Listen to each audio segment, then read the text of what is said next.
Bismillahirrahmanirrahim. Assalamualaikum warahmatullahi wabarakatuh. Alhamdulillahi rabbil alamin, wassalatu wassalamu ala habibi rabbil alamin, sayyidina maulana Muhammadin wa ala alihi wa ashabihi ajma'in. Amma ba'du, tibtum wa taba mamsyakum wa tabawwa'tum minal jannati manzila. Allahumma 'allimna ma yanfa'una wanfa'na bima 'allamtana wa zidna ilman wa hudan wa tuqan wa salahan innaka waliyyu dzalika wal qadiru 'alaih. Jamaah yang dimuliakan Allah Subhanahu wa taala, alhamdulillah pada hari ini pekan kelima ya. Saya lupa kalau hari ini pekan kelima, ya alhamdulillah Pak Eko mengingatkan. Jadi bisa kembali bersilaturahim ke masjid apa namanya ini Pak? Al-Mujahidin ya, Al-Mujahidin di Geraha Harapan Blok AA ya, Blok AA. Baik, akan kita lanjutkan setelah kami sampaikan, saya buka pada pertemuan yang lalu bahwa kita belajar ilmu agama itu tidak bisa sendiri. Kita belajar ilmu agama, kita mengamalkan agama ini juga butuh sandaran, butuh pegangan. Pegangannya adalah para ulama. Dari satu ulama ke gurunya, dari gurunya ke gurunya lagi, dari gurunya tadi ke gurunya lagi, terus begitu hingga ke baginda Nabi Sallallahu Alaihi Wasallam. Nah, salah satu bagian dari agama ini adalah mazhab fikih. Itu sudah menjadi bagian dari agama. Mazhab fikih sudah menjadi bagian dari agama. Kenapa menjadi bagian dari agama? Sebab memang Allah Subhanahu wa taala menjaga agama Islam ini dengan terjaganya mazhab fikih. Banyaknya mazhab fikih di awal munculnya. Kemudian mazhab tersebut tidak semuanya abadi, tidak semuanya langgeng. Yang diabadikan oleh Allah Subhanahu wa taala adalah mazhab 4 mazhab. Yaitu mazhabnya Abu Hanifah, Imam Malik, Imam Syafi'i dan Imam Ahmad bin Hanbal radhiyallahu taala anhu. Baik, kita mungkin langsung saja ke mazhab Imam Asy-Syafi'i. Mazhab maksudnya adalah pendapat, dari dhahaba yadhhabu, pergi. Nah, mazhab berarti dia pergi kemana gitu. Ke arah mana dia pergi, pendapatnya seperti apa dalam memahami Al-Quran dan Sunnah. Pendapatnya seperti apa ketika mengajarkan tata cara sholat. Pendapatnya seperti apa ketika mengajarkan puasa. Mengajarkan haji seperti apa tata caranya, yang wajib dizakati, kaifiyat berzakat seperti apa, tata cara menikah seperti apa, semuanya dikumpulkan dalam satu buku biasanya.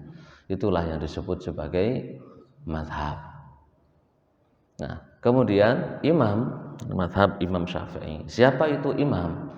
Imam itu maksudnya adalah seseorang yang bisa dicontoh dalam semua kehidupannya. Itu disebut sebagai imam. Bisa dicontoh maksudnya kalau dalam bidang hadis, beliau juga ahli hadis. Ahli fikih, ya beliau juga termasuk ahli fikih. Dalam tafsir, orang ini biasanya juga ahli tafsir. Dalam bahasa, orang ini juga biasanya ahli bahasa. Semua kehidupannya, ketakwaannya sudah diuji, keilmuannya disepakati, waraknya, solehnya sudah disepakati, ijma' seluruh umat. Itu baru bisa disebut sebagai imam. Kalau belum mencapai tingkatan ini, biasanya belum disebut imam. Nah, siapa Imam Syafi'i? Muhammad bin Idris bin Al-Abbas bin Utsman bin Syafi' Abu Abdullah. Muhammad bin Idris. Nama asli beliau Muhammad, bapaknya Idris, kakeknya Al-Abbas. Setelah kakek apa namanya? Bin Utsman bin Syafi' Al-Muttalibi Al-Qurasyi. Ini dari 4 imam, satu-satunya imam yang Quraisy, berasal dari Quraisy adalah Imam Syafi'i. Dari sukunya baginda Nabi Sallallahu Alaihi Wasallam. Dilahirkan kapan? Tahun 767 Masehi atau 150 Hijriah. Pada tahun tersebut juga wafat Imam Abu Hanifah. Jadi kalau mau bercanda gitu, mau stand up komedi gitu antara Syafi'iyah dan Hanafiyah. Kata Hanafiyah, Imam Syafi'i itu penakut. Kenapa? Lahirnya nunggu Abu Hanifah mati gitu. Sebaliknya kata Syafi'iyah, ya sebaliknya Abu Hanifah yang penakut. Imam Syafi'i lahir, dia meninggal. Ya namanya hidup mati itu sudah pasti gitu ya, sudah ketentuan Allah Subhanahu wa taala. Imam Syafi'i lahir di Gaza. Di Gaza usia 2 tahun bapak beliau wafat. Kemudian dibawa ke Mekah. Di Mekah beliau belajar hadis, belajar fikih, belajar tarikh, belajar bahasa. Uniknya dari 4 imam ini satu-satunya imam yang ucapannya itu menjadi dalil dalam bahasa Arab hanya Imam Syafi'i. Saking fasihnya Imam Syafi'i. Jadi kalau antum belajar bahasa Arab itu punya dalil sendiri. Kalau fikih, Quran, sunnah gitu ya. Terus ijma, qiyas. Kalau bahasa Arab ada dalil sendiri. Jadi di samping Quran, sunnah, terus ucapan orang-orang Arab yang fasih. Nah, di antara ucapan Arab yang fasih itu siapa? Di antaranya ucapan Imam Syafi'i. Enggak semua orang Arab dia, tapi di antaranya ucapan Imam Syafi'i. Al-Asma'i itu imam besar dalam bahasa Arab. Itu memuji-muji, mengagumi, fansnya berat Imam Syafi'i. Nah, baik. Beliau di Makkah belajar ke banyak ulama ya, ada Az-Zanji dan sebagainya.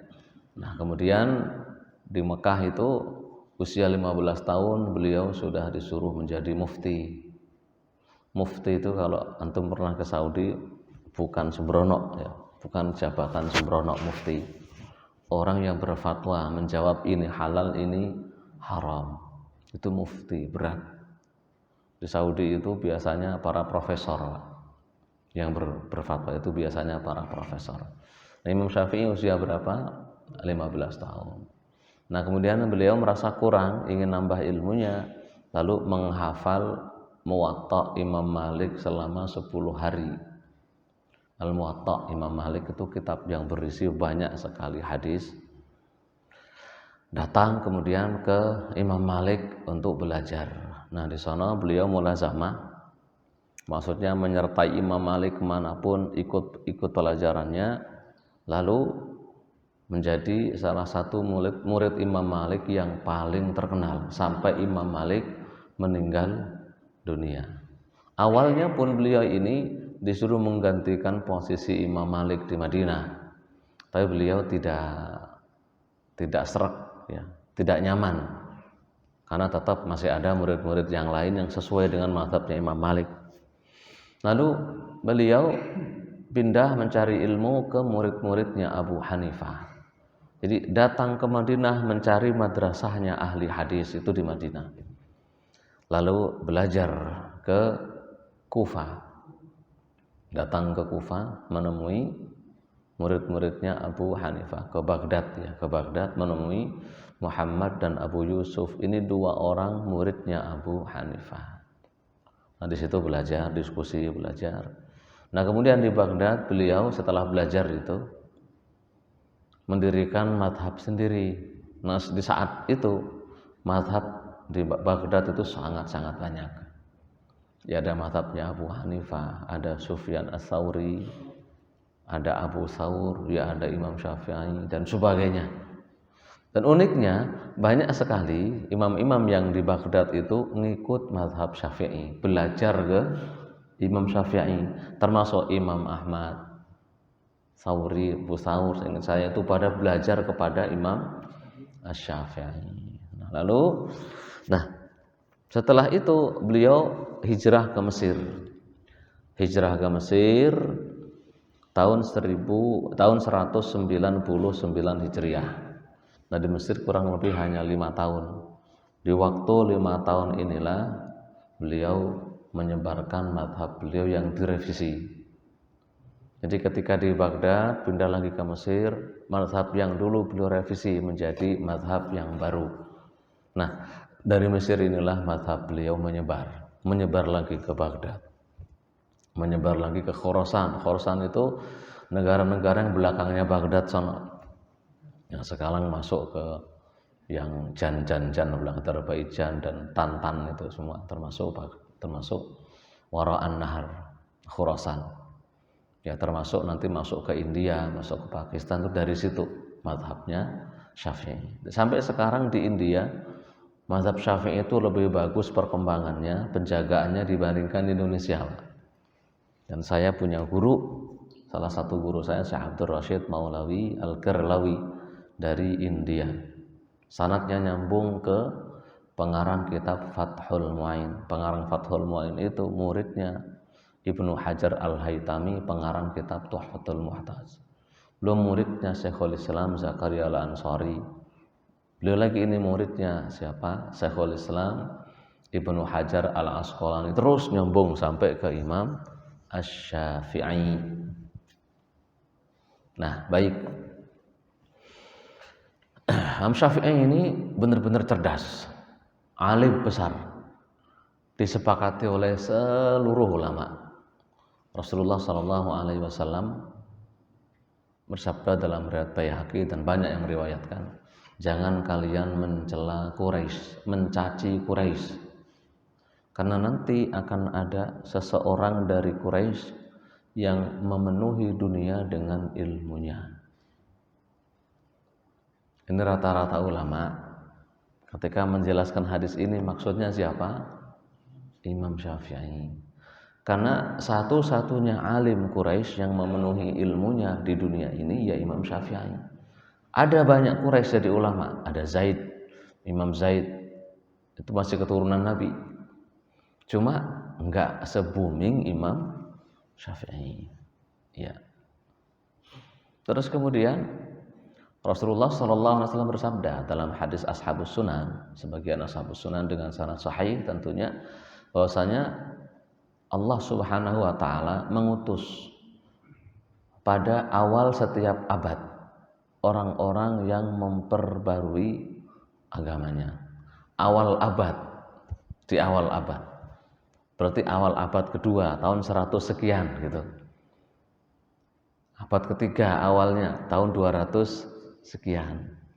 Abad keempat awalnya gitu, 400 sekian, 500 sekian, 600 sekian, di awal-awal orang-orang yang memperbarui agamanya. Nah, abad pertama siapa? Jumhur ulama sepakat abad pertama itu Umar bin Abdul Aziz. Umar bin Abdul Aziz itu pembaru agama Islam. Uniknya abad kedua itu masih disepakati. Siapa abad kedua? Imam Asy-Syafi'i. Jadi Imam Asy-Syafi'i menjadi pembaharu. Pembaruan apa? Jadi pembaruan yang beliau lakukan, yang pertama ahli hadis zaman dulu, Pak. Ahli hadis itu ibaratnya hanya hardis, tahu hardis ya? Nyimpen haddatsana fulan, qala haddatsana fulan, qala haddatsana fulan, qala amba'ana fulan, qala amba'ana siapa gitu, Jabir. Qala Rasulullah sallallahu alaihi wasallam ini gitu aja. Jadi dulu tuh otaknya para huffazul hadis, ya meskipun sekarang masih banyak tuh sekedar hafal. Zaman dulu lebih parah lagi. Jadi penghafal hadis itu hanya hafal kayak hadis itu udah. Terus maksudnya hadis ini seperti apa, maknanya seperti apa, hukumnya seperti apa, jarang yang tahu. Sampai datang siapa? Imamuna Asy-Syafi'i, Imam Asy-Syafi'i datang, diajari, gini loh, cara memahami hadis itu seperti ini. Ada yang namanya umum, ada namanya khusus, ada umum yang maksus, ada umum yuradu bihil am, umum yuradu bihil khusus, ada amun maksus. Nah gitu. Ini ada mujmal, ada mubayyan, ada mutlak, ada muqayyad. Memahami hadis itu seperti ini memahami teks Imam Syafi'i ngajarkan. Jadi ceritanya dulu ada seorang ulama besar. Ada ulama besar diskusi dengan orang-orang Mu'tazilah. Mu'tazilah itu zaman dulu pemikir yang sayangnya lebih mengedepankan logika daripada teks wahyu. Diskusi. Nah, ulama ini kalah diskusi, digacengin. Lah kamu hadis ribuan hafal, memahaminya gimana? Kagak bisa.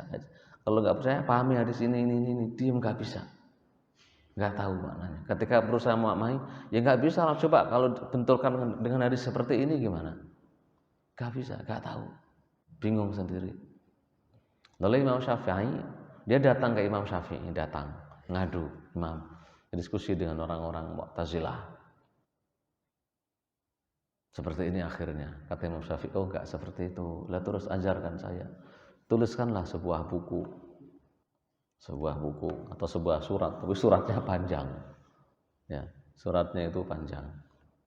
Nah, terus kemudian kalau nggak salah namanya Abdurrahman bin Mahdi itu orangnya. Kalau nggak salah namanya. Lalu ini baca ini, dibaca. Setelah dibaca ngajak diskusi lagi pada orang yang tadi, ganti dia yang menang. Kata orangnya, aku tahu ini bukan dari kantongmu, bukan dari kantong bapakmu, maksudnya bukan ilmumu, bukan ilmu bapakmu, bukan nenek moyangmu, pasti dari Syafi'i. Segitu aja, pasti dari Syafi'i. Nah, tulisan beliau tadi disebut sebagai Ar-Risalah.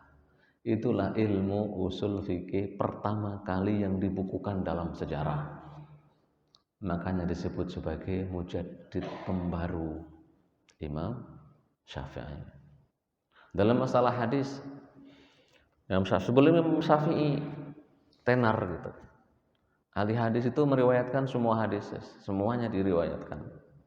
Mau yang sahih, mau yang palsu, mau yang dhaif, semuanya diriwayatkan. Begitu Imam Syafi'i muncul, Imam Malik pun dikritik kitab Muwatta'nya itu. Dikritik, tapi kritiknya sopan, ada orangnya gitu. Syekhona gitu. Syekhona, menurut saya hadis yang ini kurang pas sanadnya karena bermasalah. Mulailah istilahnya dipilah-pilih mana hadis sahih, mana hadis dhaif. Imam Asy-Syafi'i. Kemudian yang ketiga, pembaruan Imam Syafi'i adalah dulu madrasah fikih masyarakat Islam, peradaban Islam terpecah menjadi dua besar. Satu madrasah ahli ra'yi, yang kedua madrasah ahli hadis. Ahli ra'yi itu Abu Hanifah dan murid-muridnya di Kufah, Baghdad, wa ma haulaha. Sedangkan di Madinah, Makkah itu madrasah ahli hadis. Fokusnya ke penjagaan hadis. Muncul Imam Syafi'i, dikumpulkan, digabungkan ke dua-duanya. Dikompromikan, dielaborasikan, kompromikan jadilah mazhabnya Imam Asy-Syafi'i. Terus kemudian kenapa mazhab Syafi'i? Karena mazhab Syafi'i, Ahmad, Abu Hanifah dan Imam Malik. Kenapa mazhab? Kenapa bermazhab? Karena sebenarnya salafus soleh yang beneran ya mereka itu. Iya. Orang zaman sekarang, ustadz zaman sekarang, syekh zaman sekarang, dimanapun dia berada. Kalau zaman sekarang ngaku saya adalah salaf, itu ngaku-ngaku saja, palsu ngakuannya, palsu, nggak asli. Yang asli salaf soleh siapa? Ya Imam Asy-Syafi'i, Imam Ahmad, itu asli, bukan palsu. Ya, kalau sekarang Pak Eko ini ngomong saya ikut saya ini salaf soleh gitu, itu palsu. Antum siapapun yang hidup zaman sekarang bukan salaf. Siapa salaf? Salaf itu generasi terdahulu. Ya, siapa generasi terdahulu? Ya generasinya para sahabat, terus tabi'in dan tabi'ut tabi'in. Kata para ulama 3 kurun pertama, abad pertama, kedua dan ketiga, itu yang disebut dengan generasi salaf. Kita disuruh ikut Quran Sunnah dengan pemahaman salaf, maksudnya ikutlah Al-Quran Sunnah dengan pemahamannya orang-orang para ulama yang hidup di zaman salaf. Lah sampai datang zaman sekarang, tahun 1900-an ngaku saya ini salaf, yang lain kagak salaf. Itu ngaku klaim palsu. Karena sampean bukan salaf, sampean khalaf. Yang hidup setelah abad 300 tadi itu disebut sebagai khalaf. Jadi ada salafus saleh, ada khalaf saleh. Khalaf itu maksudnya orang belakangan ngikut kepada orang yang terdahulu. Jadi mohon maaf nih, kadang ada logika terbalik. Masyarakat yang ngikut mazhabnya Imam Syafi'i disebut nggak ngikut salafus saleh. Giliran yang ngikut Syekh Fulan dari negara Fulan, mungkin dari Mesir, mungkin dari Suriah, mungkin dari Saudi, mungkin dari Yaman, mengklaim saya yang salaf, kami ini salafus saleh. Mohon maaf, klaim yang tidak berdasar, tidak berlogika yang bisa diterima. Kalau pengen benar-benar Quran Sunnah ngikut salafus saleh, ngikut ini salah satu dari 4 imam, pasti tata cara sampean sesuai dengan Quran Sunnah menurut pemahaman salaf saleh. Ke situ aja. Kalau yang sekarang itu klaim saja. Saya nggak mau ngikut para ulama, nggak mau ngikut Syafi'i, nggak mau ngikut Ahmad. Saya maunya ngikut Quran dan Sunnah. Antum tahu Quran Sunnah dari mana? Dari mana? Dari para ulama. Iya kan? Tahu ini Quran, ini hadis dari mana? Dari para ulama. Giliran memahaminya nggak mau ngikut, memahami sendiri. Karenanya muncul fatwa-fatwa yang aneh, fatwa-fatwa yang nyeleneh. Paham ya? Kemudian kenapa kok mazhab Syafi'i? Tadi karena satu-satunya, ini salah satu mangqabah manaqib keutamaan Imam Syafi'i adalah beliau ini yang berasal dari Quraisy. Rasulullah bersabda, qaddimu Quraisyan, dahulukan orang Quraisy. An-nasu taba'un li Quraisy fi hadza sya'n. Dalam urusan kepemimpinan, manusia itu selayaknya ngikut ke Quraisy. Malah kalau kita udah belajar fikih mendalam, ini saya bawakan kitab namanya Al-Mu'tamad fil Fiqh Syafi'i. Ini karyanya orang kontemporer, masih hidup, dekan di Universitas Syariqah di Dubai, Emirat Arab, Syekh Dr. Profesor Muhammad Az-Zuhaili, bukan Wahbah, Muhammad Az-Zuhaili. Ini 5 jilid gede-gede, segini 5 jilid.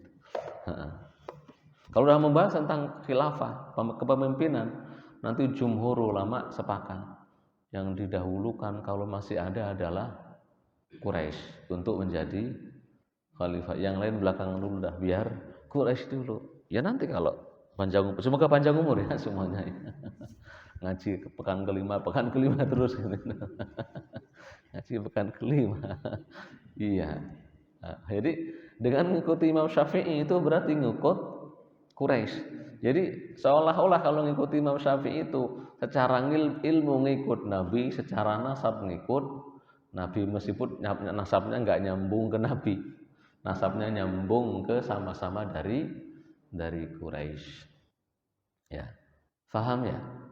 Nah, terus kemudian, kenapa kok Imam Syafi'i?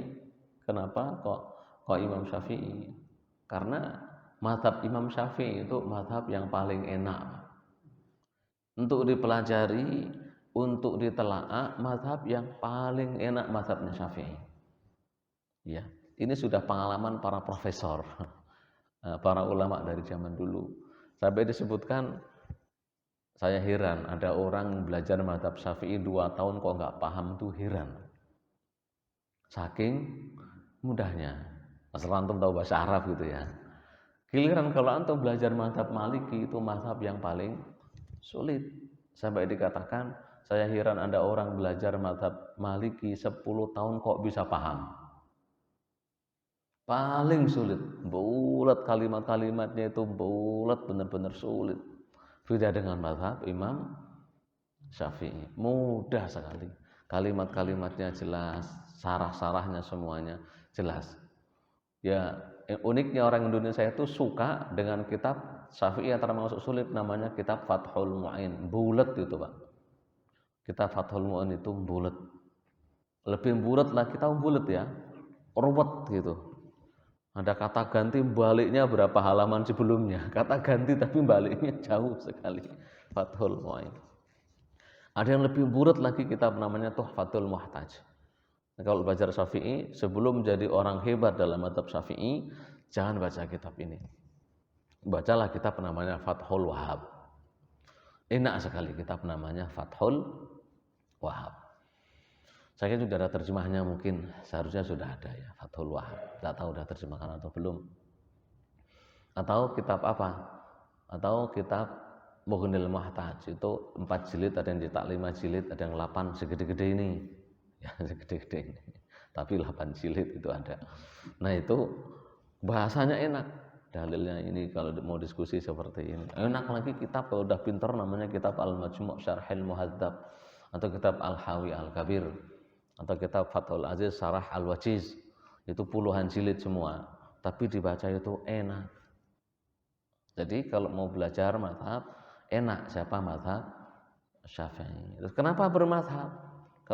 Kenapa kita belajar mazhab juga? Ya terakhirlah mungkin karena kalau kita belajar mazhab enaknya terjaga pemahaman, nggak akan berfatwa dengan yang aneh-aneh, yang nyeleneh-nyeleneh. Pernah saya sebutkan kemarin ya, fatwa yang nyeleneh-nyeleneh seperti itu.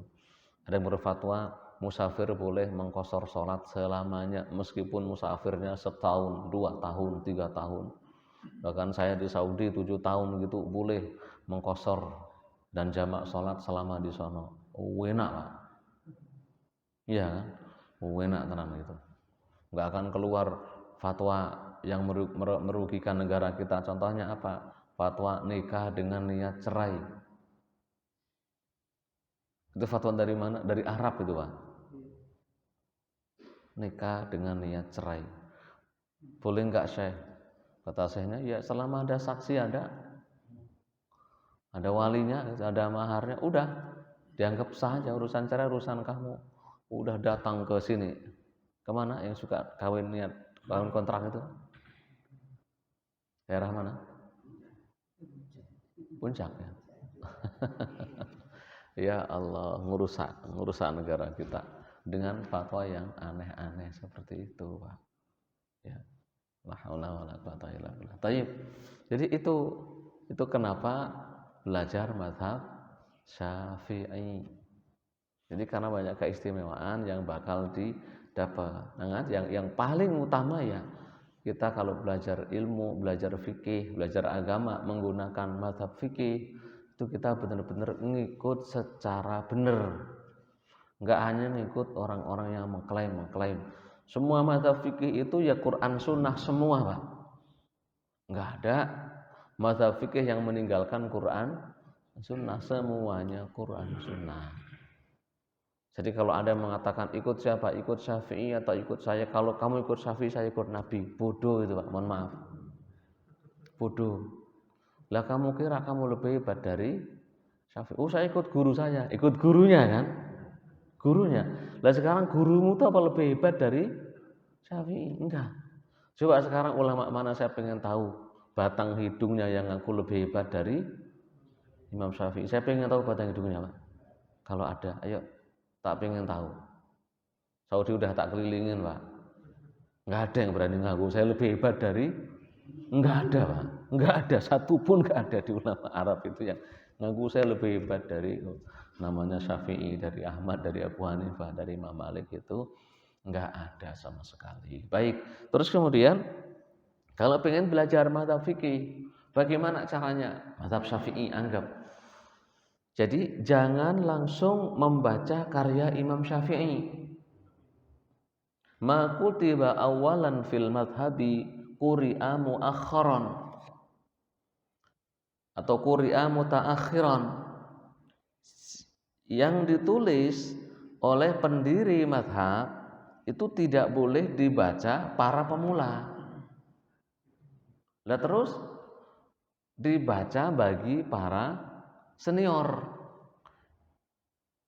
ya yang sudah belajar lama lah. Saya udah berani, udah boleh belajar baca kitab namanya Atau ada Nihayatul Matlab, di rumah saya ada tuh.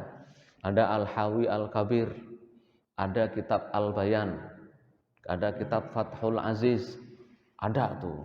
Itu kitab yang ditulis dari zaman Imam Syafi'i sampai abad ke-4 Hijriah, sampai abad ke-5, ada saya di sana. Itu kalau antum mau belajar mazhabnya Imam Syafi'i, jangan beli terjemahan kitab Al-Um. Jadi pernah saya ketemu dengan orang ngajak diskusi, Ustaz, orang-orang Syafi'i di Indonesia itu nggak bener itu. Nggak benernya kenapa? Mereka nggak ikut Imam Syafi'i, tapi ngikut Syafi'iyah. Katanya bedanya Syafi'iyah sama Syafi'i itu apa? Loh, kalau Syafi'i itu ya Imam Syafi'i. Kalau Syafi'iyah itu pengikut Imam. Lah kok dibeda-bedain? Oh jelas pengikut Imam Syafi'i, kok dibedakan dengan Syafi'i gitu. Lah dia ngikutin siapa ini? Tak bilang Syafi'i. Lah kok kamu beda-bedakan? Lagi ya, logikamu tuh gimana? Tak bilang ini pengikut Syafi'i, kok dibedakan dengan Syafi'i? Kok berani beda itu gimana ceritanya? Loh saya baca kitab Al-Um, baca kitab beneran? Enggak, terjemahnya. Lihat terjemahnya. Oke, sekarang apa masalahnya? Gini, Imam Syafi'i dalam kitab Al-Um itu berpendapat pahala Quran tidak sampai ke mayit. Oh gitu permasalahannya. Ya baru tak bilang, ente kalau mau membaca kitab Syafi'iyah, kitab-kitabnya mazhab Syafi'i, jangan baca kitab Al-Um. Ente itu pemula, anak TK. Anak TK bacaannya profesor, bener atau enggak Pak? Salah kan? Ya salah. Syafi'i, Imam Syafi'i karyanya banyak. Ada yang tertulis, ada yang beliau tulis sendiri, ada yang ditulis oleh murid-muridnya, ada yang diriwayatkan oleh orang-orang lain. Itu semua pendapat Syafi'i. Yang beliau tulis sendiri, kitab namanya Al-Um, ditulis sendiri. Kitab Ar-Risalah ditulis sendiri. Kitab Al-Um itu Pak cetak 10 jilid kalau tidak salah. Itu Imam Syafi'i sendiri yang nulis. Gitu. Ada yang ditulis oleh murid-muridnya. Contohnya Mukhtasar Buti, Mukhtasar Muzani. Ringkasannya dari mazhab Syafi'i ditulis oleh murid-muridnya. Tapi setelah ditulis dikasih ke gurunya. Ini ilmu antum yang ana pelajari dari antum ringkasannya ini. Tolong diteliti, benar atau enggak? Ada juga yang diriwayatkan oleh orang-orang lain para ahli hadis. Contohnya Imam At-Tirmidzi dalam Sunan At-Tirmidzi meriwayatkan dari Za'farani. Za'farani ini muridnya Syafi'i, bertanya kepada Imam Syafi'i, boleh atau tidak saya baca Quran saya sampaikan pahalanya kepada yang meninggal? Boleh, berarti sampai. Nah kan gitu. Berarti Imam Syafi'i pendapatnya bukan hanya dalam kitab Al-Um. Waalaikumsalam. Pak Haji Ridwan kalau nggak salah ya. Masya Allah, Masya Allah. Ahlan wa sahlan. Sehat Haji ya? Masya Allah ya. Jadi kalau mau belajar kitab Syafi'i, jangan beli kitab Al-Um terjemahan, jangan Pak. Salah sampean. Salah. Nah terus, jadi mazhab Syafi'i itu sebuah peradaban. Dalam fikih itu jadi sebuah peradaban. Ini loh kenapa kita belajar fikih melalui mazhab. Karena kalau antum belajar mazhab Syafi'i, pendapat Imam Syafi'i enggak diambil dari kitab Al-Um saja.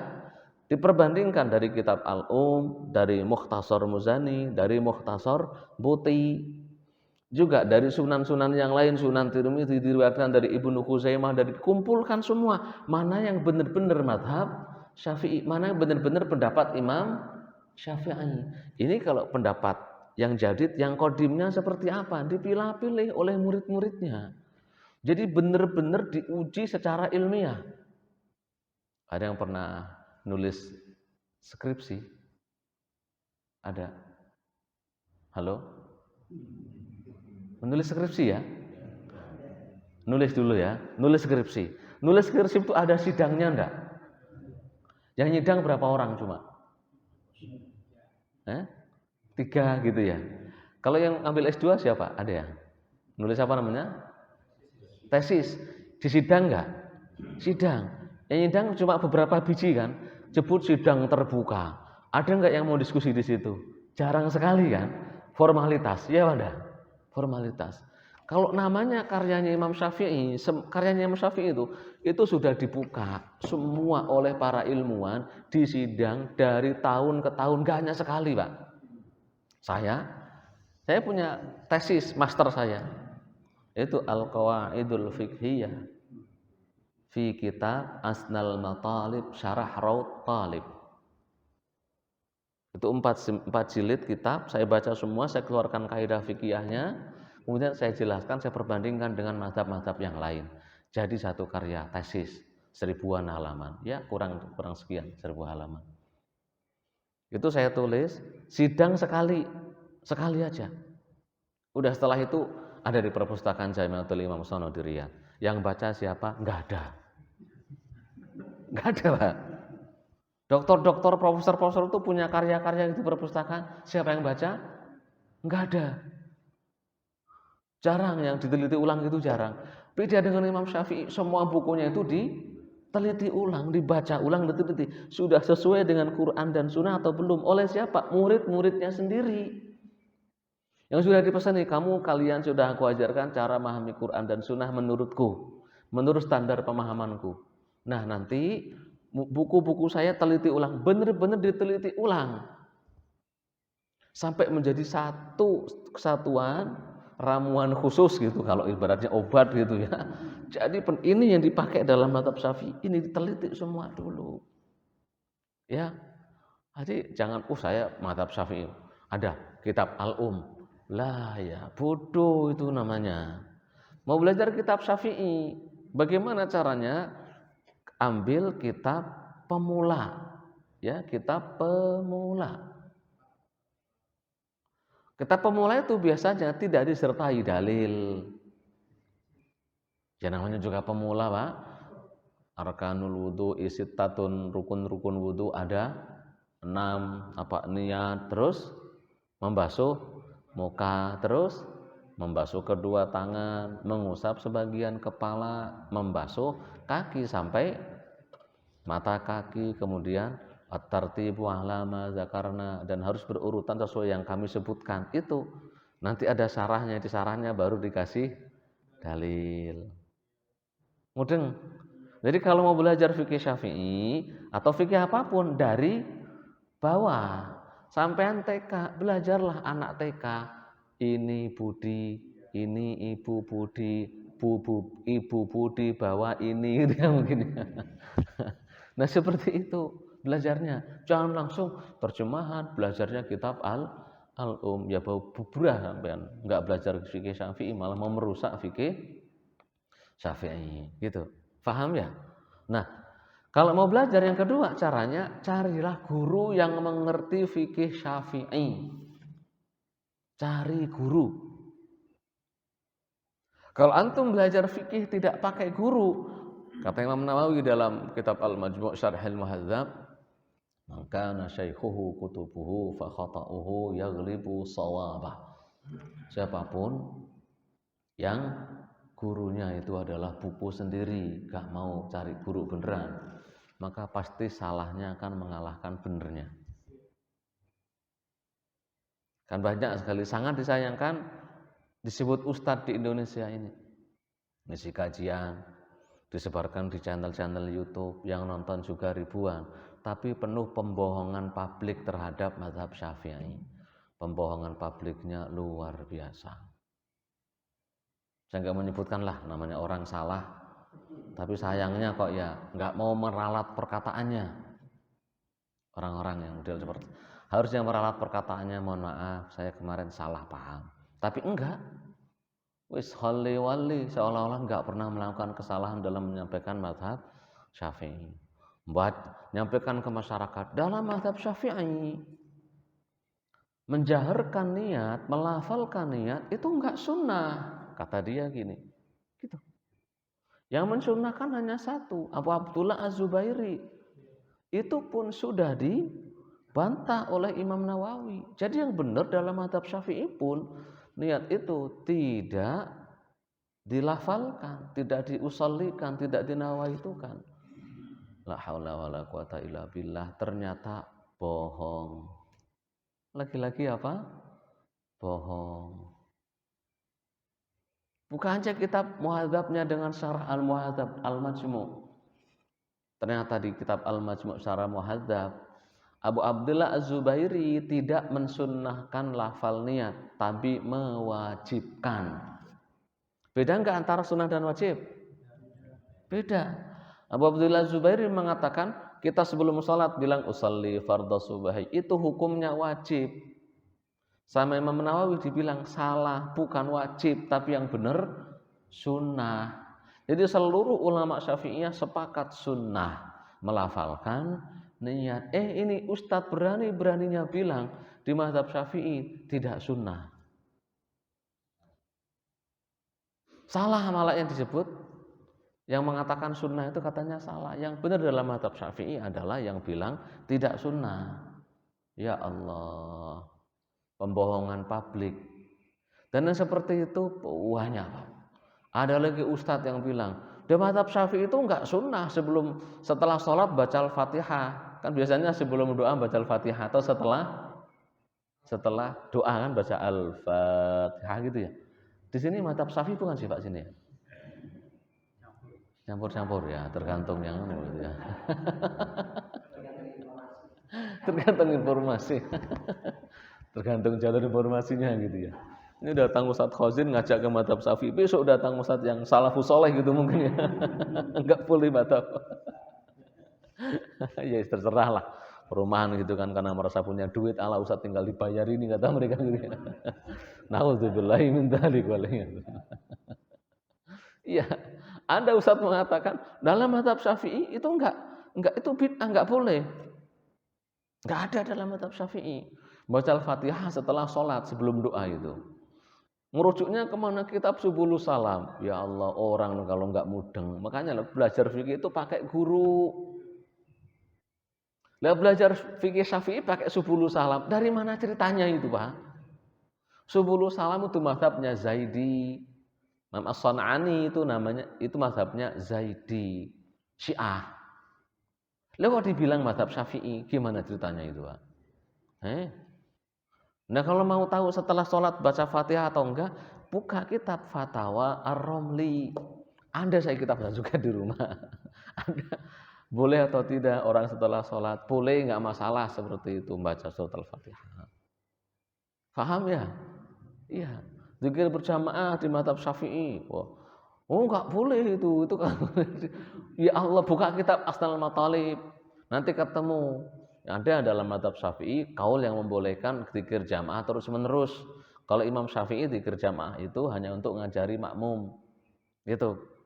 Kemudian Imam Al-Mutawalli mengatakan boleh juga terus menerus gak masalah. Ada kitab Asnal Matalib. Jadi kalau mau belajar fikih Syafi'i dari TK awal, maksudnya dari buku-buku yang kecil, terus kemudian harus punya guru, jangan sendiri. Yang ketiga, cari gurunya yang mengamalkan mazhab Syafi'i. Itu syarat utama loh Pak. Sampai kalau mau belajar fikih, cari guru yang mengamalkan fikih tersebut. Mau belajar Syafi'i, cari guru. Kalau di sini kiai-kiai Betawi. Di Jabodetabek ini kiai-kiai Betawi. Kalau Jawa Tengah, Jawa Timuran cari kiai-kiai NU. Karena mereka pasti mengamalkan fikih Syafi'i. Ya, mohon maaf, teman-teman sekarang ngawur, pengen mencari simpati publik dengan ngajar fikih Syafi'i. Tapi ketika ngajarkan fikih Syafi'inya dimutilasi, Pak. Gak hanya dibunuh, dimutilasi. Saya pernah seperti ini belajar dengan guru saya dari Saudi, profesor itu, Pak. Profesor ngajar kami di Libya, ngajar syarah kitab Takrib. Matan Takrib itu Fathul Qarib, Matan Ghayatut Takrib diajarkan kepada kami. Giliran belajar kepada kami dijelaskan apa air musyammas. Enggak ada air musyammas itu. Enggak ada. Syekhul Islam Ibnu Taimiyah berkata, air musyammas itu enggak ada. Jadi langsung dikomparasikan dengan Syekhul Islam Ibnu Taimiyah. Jadi kalau Imam Syafi'i, mazhab Syafi'i berbeda dengan Syekhul Islam Ibnu Taimiyah, pasti pendapat Syafi'i salah. Yang benar pendapatnya siapa? Syekhul Islam Ibnu Taimiyah. Kalau orang ngajar kitab Syafi'i, fikih Syafi'i seperti ini, jauhi. itu bukan pengen khidmah, pengen membantu mazhab Syafi'i, justru pengen membunuh mazhab Syafi'i. Iya. Kalau belajarnya ke mazhab Syafi'i yang benar, orang yang benar-benar mengamalkan fikih Syafi'i ahlinya, justru nanti Syekhul Islam Ibnu Taimiyah itu yang akan disalahkan karena berselisih dengan 4 mazhab dan menyelisih ijma dalam banyak hal. Talak 3 dihitung 1, disalahkan karena berbeda dengan 4 mazhab, bukan 3, 4 mazhab, berbeda dengan hadisnya Nabi, berbeda dengan kaulnya Umar, udah ijma. Paham ya? Nah, makanya saya ketika mencari guru, ya cari saya guru benar-benar yang fikih Syafi'i. Beliau yang mengamalkan. Dia ngajarkan fikih Syafi'i, tapi nganggap kunut subuh bid'ah. Ya enggak layak ngajar fikih Syafi'i. Ngajarkan fikih Syafi'i, tapi megang istri sendiri tidak. Enggak wudu dia, enggak batal. Dia enggak layak ngajar Syafi'i seperti itu. Ngajar fikih Syafi'i, ada orang zikir jamaah dibid'ahin. Ngajar fikih Syafi'i, ada orang merayakan Maulid, Isra Mi'raj, nuzul Quran dibilang bid'ah. Ya enggak layak ngajar Syafi'i. Ngajar fikih Syafi'i, ada orang sekedar tahlilan, yasinan atau apa dibilang bid'ah. Itu tidak boleh, enggak layak ngajar Syafi'i. Kamu tidak mengamalkan fikih Syafi'i. Lima taquluna ma la taf'alun. Ini fikih Syafi'i ada jelas. Ibaratnya ada TK, ada SD, ada SMP-nya, ada SMA-nya, ada kuliahnya, ada masternya, ada doktoralnya, sampai ada profesornya. Ada, ini universitas skala dunia, skala peradaban. Jangan ngaca-ngaca peradaban kami. Makanya saya paling jengkel ketika nemu orang ngaku-ngaku ngajarkan fikih Syafi'i, ujung-ujungnya hanya menguatkan pendapat yang dia mau sendiri. Ini dalilnya lemah menurut otakmu. Gitu. Enggak mau baca majmu' dulu. Jadi otaknya itu sudah dipenuhi bahwasanya ini lemah karena berbeda dengan Ibnu Taimiyah. Berbeda mungkin dengan Syekh Albani kalau dalam masalah hadis, berbeda dengan Syekh Utsaimin, berbeda dengan Syekh bin Baz, berbeda dengan Syekh siapa.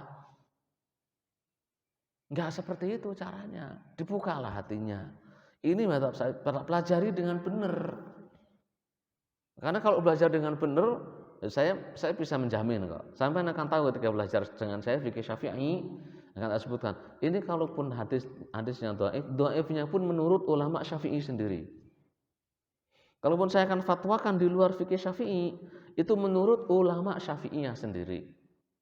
Kayak contohnya jual beli bil mu'athah, enggak tahu kemana udah tak jelasin belum. Jual beli yang tidak ada tawar menawarnya. Di mazhab Syafi'i zaman dulu enggak boleh itu, Pak. Jual beli harus ada akadnya. Saya beli ini, iya saya jual ini, iya saya beli. Dan sekarang kita ke mall, ke supermarket, ke Indomaret, Alfamart, iya. Kan langsung beli aja kan. Itu kalau menurut Syafi'iyah mutaakhirin, Imam Nawawi dan setelahnya, boleh enggak masalah fatwakan. Jadi akan kami fatwakan tetap dari mazhab Syafi'i, bukan dari mazhab lain, gitu. Mukhabarah musarah mana saya sebutkan kan ya. Saya punya sawah, nggak bisa nggarap, sampean punya tenaga untuk nggarap, ya sudah. Nggarapnya berapa? Mungkin separuh-paruhan gitu, atau udah ini kalau di kami biasanya seperempat hektar itu 4 kintal, Pak. Jadi kalau per hektar itu berapa? 16 kintal, 1,6 ton per hektar. Itunya, bayarnya si penggarapnya. Ya, sisanya diambil oleh si penggarap. Itu kalau menurut mazhab Syafi'i enggak boleh. Enggak boleh. Tapi kami fatwakan boleh. Itu fatwanya Imam Nawawi. Dalam mazhab sendiri, enggak usah ngimpor pendapat yang lain. Akan kami ajarkan mazhab Syafi'i yang sudah matang. Kami itu paling matang, Pak. Saya mohon maaf. Mazhab Syafi'i itu paling matang duluannya, paling duluan matangnya. Iya. Jadi ketika belajar fikih Syafi'i, usul fikih yang pertama kali ngarang siapa? Imam kami mazhab Syafi'i. Yang lainnya ngikut, Pak. Iya. Sampai mazhabnya Imam Ahmad, Imam Malik itu ngikut ke Syafi'i. Kalau Abu Hanifah murid-muridnya punya cara sendiri. Makanya usul fikih itu hanya 2 cara. Cara Hanafiyah, cara Syafi'iyah. 2 saja, enggak ada. Cara Hanabilah usul fikih enggak ada. Cara Malikiyah enggak ada. Adanya cara Syafi'iyah, matang sendiri. Kalau belajar namanya ilmu qawaid fikih, matang duluan kami, Pak. Kaidah fikih itu matang duluan. Ada ilmu namanya takhrijul furu' alal usul. Jadi kami punya kaidah usul, ada permasalahan baru tinggal masukin ke sini, masuk enggak, namanya takhrijul furu' alal usul. Nanti ada ilmu takhrijul usul alal furu'. Banyak sekali permasalahan furu'iyah yang sama, kami keluarkan kaidahnya. Kami matang duluan. Iya, jadi matang duluan. Kaidah fikih itu matang duluan dari mazhab Syafi'i. Mazhab Hanafi itu belum matang sampai ngimpor dari mazhab Syafi'i. Ceritanya Imam Suyuti ngarang kitab namanya Al-Asbah wan Nadhair. Ada Imam Ibnu Nujaim Al-Hanafi nembak, bahasa kita nyuntuk gitu. Niru mazhab Syafi'i buat Al-Asbah wan Nadhair tapi dalam mazhab Abu Hanifah. Matang semua. Perlengkapan fikih di Pak Imam Syafi'i itu matang. Ahli hadisnya ya silakan lihat. Ahli hadis yang paling banyak dari semua mazhab Syafi'i. Iya.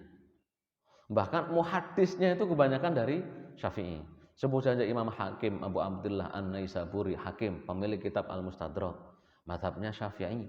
Ibnu Khuzaimah, pengarang ya pemilik kitab Sunan atau Sahih Ibnu Khuzaimah, itu mazhabnya Syafi'i. Siapa lagi? Imam Al-Baihaqi. Siapa yang enggak kenal Imam Baihaqi? Itu mazhabnya Syafi'i. Jadi Masya Allah, muhaddisnya banyak sekali. Itu hafid hadis Pak. Ratusan ribu hadis yang dihafal. Ngikutnya mazhab Syafi'i. Pensyarah hadis. Sebutkan semua syarahnya Pak. Syarah Sahih Bukhari yang paling terkenal siapa? Fathul Bari. Itu siapa? Syafi'i. Syarah Sahih Muslim yang paling terkenal siapa? Imam Nawawi. Apa mazhabnya? Syafi'i. Lah iya kan? Lah iya. Ada syarah Sunan Abu Dawud Ibnu Ruslan, itu juga Syafi'i. Saya punya itu 25 jilid Pak. Mensyarah Sunan Abu Dawud Ibnu Ruslan Syafi'i. Syafi'i lagi kan gitu. Jadi dengan belajar yang benar, insya Allah enak gitu ya. Jadi yang ketiga tadi apa? Carilah guru yang mengamalkan mazhab Syafi'i. Kalau mau belajar mazhab Syafi'i, ya, jangan guru-guru yang mengajarkan mazhab Syafi'i tapi justru malah melecehkan atau memutilasi mazhab Syafi'i. Nah, wallahu a'lam bishawab. Enggak terasa udah jam 5:30 aja ya.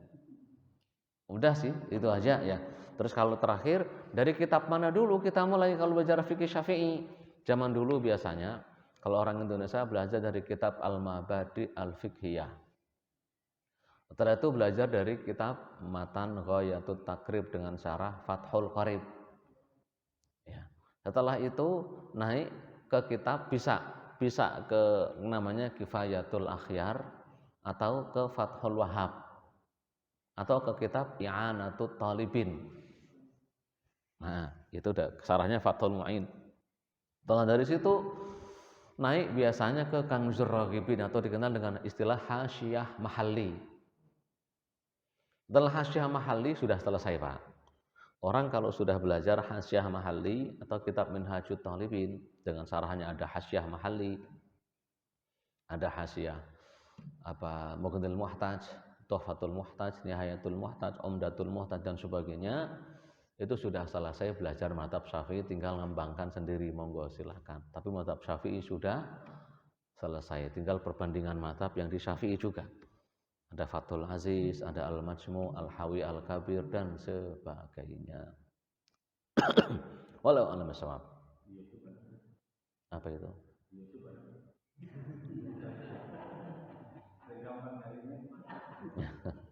Ada di TV El Tartil ya, El Tartil TV saya jelaskan tuh di fikih Syafi'inya tak jelaskan. Ya, di El Tartil kami di yayasan kami saya ngajarkan fikih Syafi'i. Saya jelaskan di awalnya haikalah rincian kitab-kitab Syafi'i dari awalnya. Mazhabnya Imam Syafi'i, karya-karya Imam Syafi'i semuanya diringkas oleh Imam Al-Muzani. Jadi Al-Muzani ini disarah lagi oleh Imam Juwaini, namanya Nihayatul Matlab. Diringkas lagi oleh Imam Ghazali, namanya kitab Al-Basit. Diringkas lagi oleh Imam Ghazali lagi, namanya Al-Wasit. Ringkas lagi oleh Ghazali lagi, namanya Wajiz. Al-Wajiz disyarah oleh Imam Rafi'i, namanya Fathul Aziz. Fathul Aziz diringkas lagi oleh Imam Nawawi, namanya Raudhatul Thalibin. Gitu, ringkas-ringkas ke bawah gitu. Nah, enak. Jadi kalau antum belajar fikih dengan madhab, itu sebuah kesimpulan hukum yang sudah teruji ribuan tahun, 1000-an tahun lebih. Nah kalau antum cuma belajar kepada Ustadz Eko, anggap Pak Eko Ustadz gitu ya, Ustadz Eko gitu, ngajarkan kitab apa fikih sunnah, ini tanpa mengurangi rasa takzim hormat saya kepada Said Sabiq ya. Fikih sunnah itu mahakarya bagus gitu, mahakarya bagus. Yang mempopulerkan adalah IM, Ikhwanul Muslimin yang mempopulerkan gitu. Iya. Tapi namanya fikih sunnah itu belum teruji. Karena itu sunnah menurut Said Sabiq. Iya kan? Makanya ada yang lain, Allah itu sunnah menurut Said Sabiq. Saya buat fikih sahih fikih sunnah. Kalau Said Sabiq masih ada dhaifnya kata dia gitu. Saya buat sahih fikih sunnah. Yang lain enggak terima lagi. Lah ngapain ngikutin ente berdua? Saya tak ngikut itu aja. Saya tak buat fikih Quran sunnah. Aja mau fikih muyassar fi fikil Quran wa sunnah. Karena semuanya merasa dia buat kok, orang pada ngikut dia. Udah saya biar diikuti orang buat lagi gitu. Ya Allah, sudah kayak gitu. Belum diteliti, ketika diteliti, aduh, beda dengan karyanya Syafi'i, Pak. Ini sudah mahakarya ribuan tahun, Pak. 1000 sekian tahun diteliti dari generasi ke generasi. Kalaupun ada yang berbeda dengan Quran hadis berselisih, mereka sendiri yang akan menentukan ini enggak pas, yang pas seperti ini. Murid-muridnya sendiri yang menentukan. Kalau antum enggak pernah belajar ke Syafi'iyah, enggak punya legalitas, jangan bilang, "Oh, ini mazhab Syafi'i." Karena Imam Syafi'i mengatakan kalau hadisnya sahih maka itu mazhabku. Gitu. Kamunya yang enggak paham, jangan mengajarkan mazhab Syafi'i. Gitu ya. Jadi agama itu dijaga, Pak, terjaga. Salah satu cara menjaganya, jaga pemahamannya. Teksnya kita jaga, Quran hadisnya, pemahamannya juga harus dijaga. Dengan apa? Ngikut para ulama. Wallahu a'lam bishawab. Ayo diskusi, silahkan. Udah suruk waktunya ini, silahkan. Yang nanya dapat hadiah umroh pakai duit sendiri. Ya. Sama? Itu akidah, Pak. Sunni, Syiah, ya Sunni, Syiai itu akidah. Ada kajian akidah enggak? Ada. Apa di sini enggak ada kajian kayaknya ya? Ada tapi belum pernah ke sana. Oh, belum pernah ke sana. Itu Dirasatul Firaq bagian dari cabang ilmu akidah. Ada di ilmu akidah itu cabang-cabang yang mempelajari firqah-firqah Islamiyah. Kalau zaman itu disebut maqalat Islamiyah. Jadi pendapat-pendapat kelompok-kelompok orang Islam. Itu ada kelompok dari zamannya Khawarij, ada Mu'tazilah gitu. Terus ada Syiah, ya. Ada Karramiyah, ada Asy'ariyah, ada Maturidiyah, ada semuanya dipelajari. Nah, itu Pak ya. Yang ditanyakan apanya? Oh ya udah itu aja. Itu kelompok-kelompok. Itu enggak di Indonesia saja, Pak. Jadi Ahlus Sunnah wal Jamaah sepakat harus mengimani adanya wali. Al-Quran yang menyebutkan ala inna awliya Allahi la khawfun alaihim wa la hum yahzanun. Ketahuilah sesungguhnya wali-wali Allah itu tidak khawatir dan tidak takut bagi mereka. Jadi memang ada wali Allah itu ada, sepakat semua. Nggak hanya di Indonesia, Pak. Cuma mungkin sampai ketemu dengan orang-orang yang berlebihan. Mungkin, ya. Mungkin ada orang yang berlebihan dalam masalah kewali-walian. Ada orang berlaku aneh gitu, katanya wali. Wali dari mana gitu loh, Pak. Ya, wali dari mana gitu. Berlakunya aneh. Enggak mau sholat, katanya sholatnya di Mekah langsung. Itu wali apa gitu maksudnya. Enggak sholat. Sholat kagak katanya. Dia kelihatannya nggak sholat, tapi sejatinya sholat di Mekah. Lebih ceritanya gitu loh ya. Yo namanya wali itu ya waktunya sholat ya alladzina amanu wa kanu yattaqun. Kata Allah kan gitu. Di dalam hadis Bukhari Muslim kan disebutkan itu hadis sahih bahwasanya Allah itu paling suka, ini diskusi. Allah paling suka dengan ibadah fardu yang dilakukan oleh para hambanya. Dan hamba-hamba Allah itu kalau memang orang-orang bertakwa masih senang melaksanakan yang sunnah sampai Allah mencintainya. Kalau Allah sudah mencintainya, kuntu sam'uhul ladzi yasma'u bihi wa basaruhul ladzi yubsiru bihi wa yaduhul ladzi yabtishu biha wa rajuluhul ladzi yamshi biha. Aku menjadi penglihatannya, pendengaran, tangan dan kakinya. Itu menjadi wali-walinya Allah Subhanahu wa taala. Namanya karomah itu dari zaman dulu ada, Pak. Abu Bakar As-Siddiq itu punya karomah. Apa karomahnya Abu Bakar As-Siddiq? Makanan itu bisa numbuh, Pak. Ya ceritanya, ini hadisnya sahih di Bukhari dan lain-lain. Abu Bakar As-Siddiq itu menyediakan makanan untuk tamunya banyak. Dia apa? Diambil itu makanannya nambah. Bukannya berkurang tapi malah nambah tuh Abu Bakar As-Siddiq. Umar bin Khattab itu punya karomah. Karomahnya apa? Orang berperangnya di Syam, di daerah Suriah, Umar bin Khattab bisa ngasih aba-aba di mimbar dari Madinah. Bergerak ke belakang, berarti bisa melihat ke sana, Pak. Punya ilmu telepati kali ya, Pak. Ini telepati namanya ya. Jadi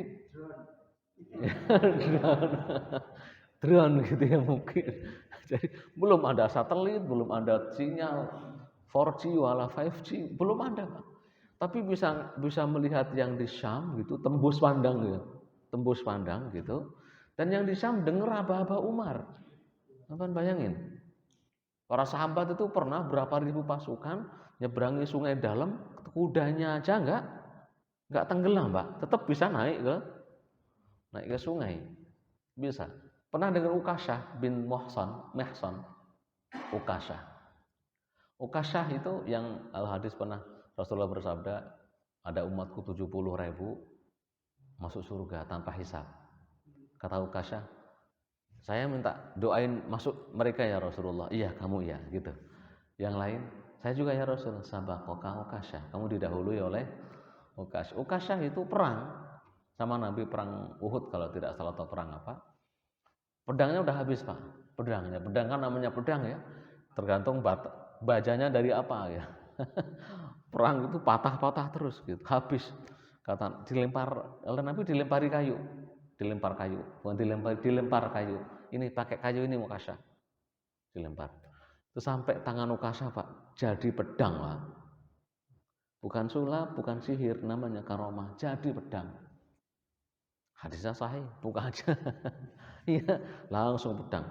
Ganti, tadi pedang beliau yang patah-patah, sekarang dari pedang yang jadi kayu ya, dari kayu tadi, pedangnya musuh yang ganti patah semua.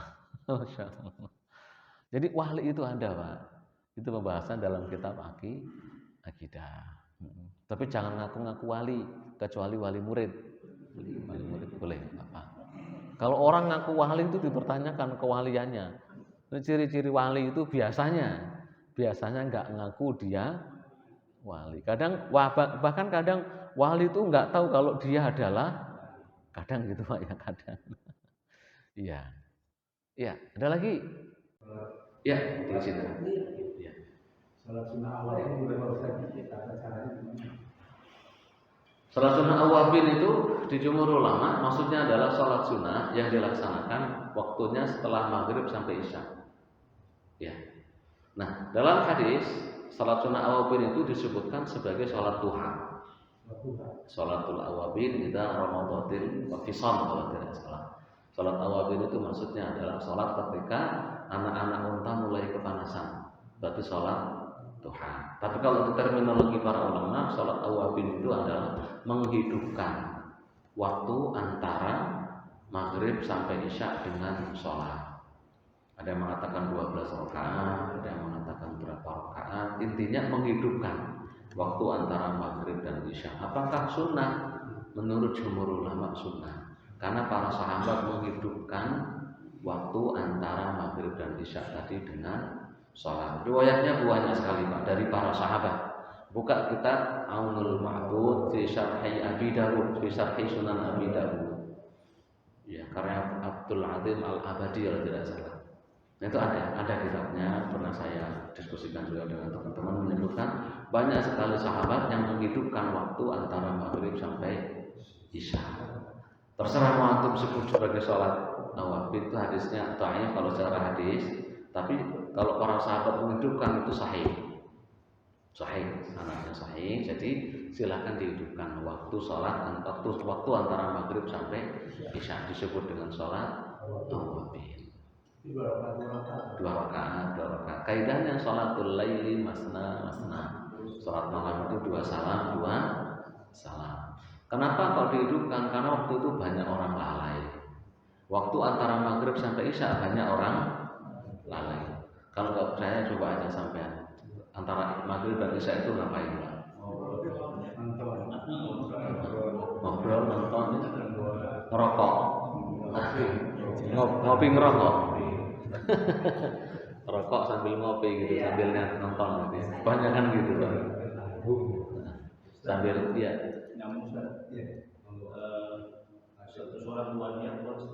satu sholat dua niat boleh. Kalau niat salah satu sholat tersebut ghairu maksudah, tidak dimaksudkan secara khusus. Contohnya sholat tahiyatul masjid. Tahiyatul masjid itu intinya kita jangan duduk dulu sebelum sholat 2 rakaat. Nah, kita belum qobliyah subuh. Kalau mau 2 kali salam nggak cukup waktunya dilihat, tinggal 3 menit, 2 menit, udah satu sholat 2 niat tahiyatul masjid dengan qobliyah itu boleh. 2 puasa 1 niat boleh kalau salah satu puasanya itu ghairu maksudah, tidak diniat, tidak ada tujuan khusus dalam mensyariatkannya. Contohnya puasa Senin Kamis, itunya kan yang penting nggak ada tujuan khusus.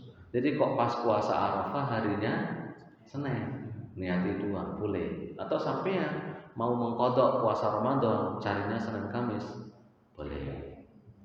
Gitu Pak ya. Ada lagi? Alhamdulillah. Nah, ini udah selesai mukadimah fikihnya ya. Nanti kalau mau belajar temanya yang lain saja. Mau fikih Syafi'i, sholat. Kalau mau monggo sholat bisa. Cuma ya kalau setahun cuma 3 kali ya. 3 kali. Tahun depan ada 5 kali Pak. Ya, bulan Juni itu ada tambahan waktu belajar fikih tahun 3 kali gitu. dikit banget soalnya. Kalau fikih ada ini Ustaz Afandi tiap pekan kedua, mulai dari Toharo. Ustaz Afandi biasanya bikin sunnah gitu. Biasanya bikin